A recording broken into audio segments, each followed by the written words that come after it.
Adrianna, can you talk about how the cybersecurity job landscape has changed over the past 5+ years? Because in our pre-show discussion, you said it hasn't changed much, but also it has. So can you tell me more?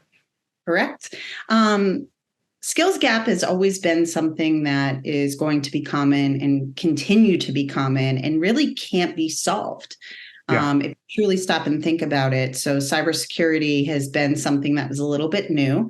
So 5 years ago and, moving into this, it's when I first started, cybersecurity was, I guess, not something new to tech, but it was newer to organizations, right? So it was sexy, it was exciting. People really wanted to be involved in it. And, that was something where it's like, I've watched it evolve where, hey, we're in cyber, not too many people know about it. So without that awareness is the gap, right?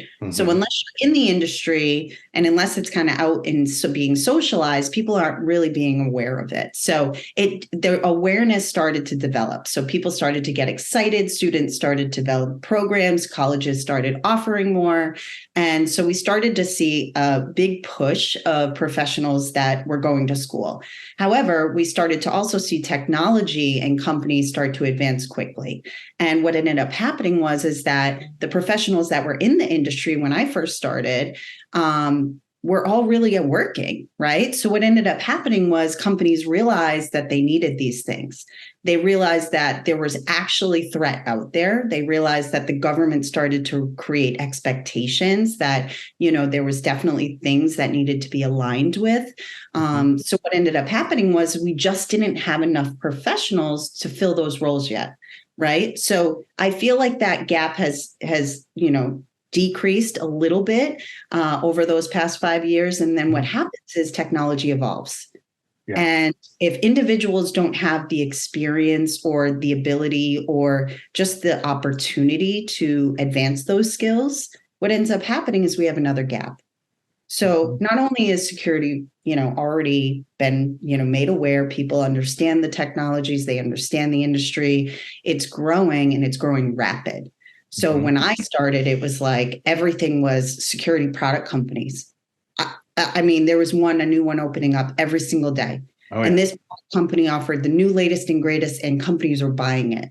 But what ended up happening was there was no one in the technology field that could actually work on it, right? So just because you have a product or a platform, there still needs to be a professional there to support it.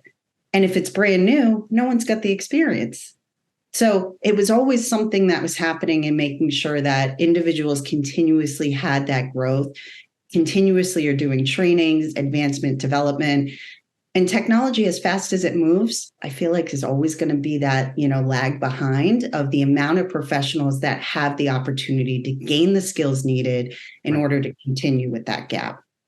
Yeah. I have a whole list of, like I said, the sort of things that people say, but it doesn't ever really lead to anything. And one of the ones that I hadn't thought of until you just said that is, we talk about the stat of like, every, 6 months after you learn certain cybersecurity skills, half of those skills have been made redundant or, unusable by the fact that the technology is speeding up. And we always kind of say it in this way of like, haha, it's not funny. Well, you better keep up, LOL, so, but yeah, that's worth slowing down and picking up. Yes, the things that you think you're going to learn that are going to future-proof your skill set are going to be, useless in 6 months, or if not useless, at least antiquated. And we say that as just kind of like, well, keep up the speed, but not everyone can make up the speed, like you said, and not everyone has the wherewithal to stay on top of that while also doing their job, while also maybe caring for a family or a parent or whatever. It's just the ability, right? There's so much, and that's like the key to life right now is like, how fast can everyone move, right? What's ended up happening is it creates it like, we need that time to catch up. And so that skill gap and just the gap in general, right, is never going to narrow unless we take that step back to say, okay, let's reevaluate. Let's make sure that, but it's never going to happen because it's money out there. It's investors, it's ideas, it's excitement, it's passion. And You have to respect that too. Mhm. So I guess the multiple things we can do is make sure that we're continuing to offer all of these avenues for students, diversity, everyone to get into the education, Mhm. create knowledge base, get people into great programs, develop them, and then give them opportunities when they come out of school. Give them all of those, entry level students, train them, get them out there, right? Mhm. I'm sure there is professionals that are just graduating that could build massive startups just given the opportunity, Yeah. right? These skill sets that are just unlike any other. Mhm. And all they need is just someone to say, let me take you on. Have you seen Work Bites, the new security awareness training series from Infosec? Our team produced this series with 3 E's in mind, making security awareness training entertaining, engaging, and educational. Just go to infosecinstitute.com/free to learn more about this hilarious office comedy. And hey, let us know what you think about it.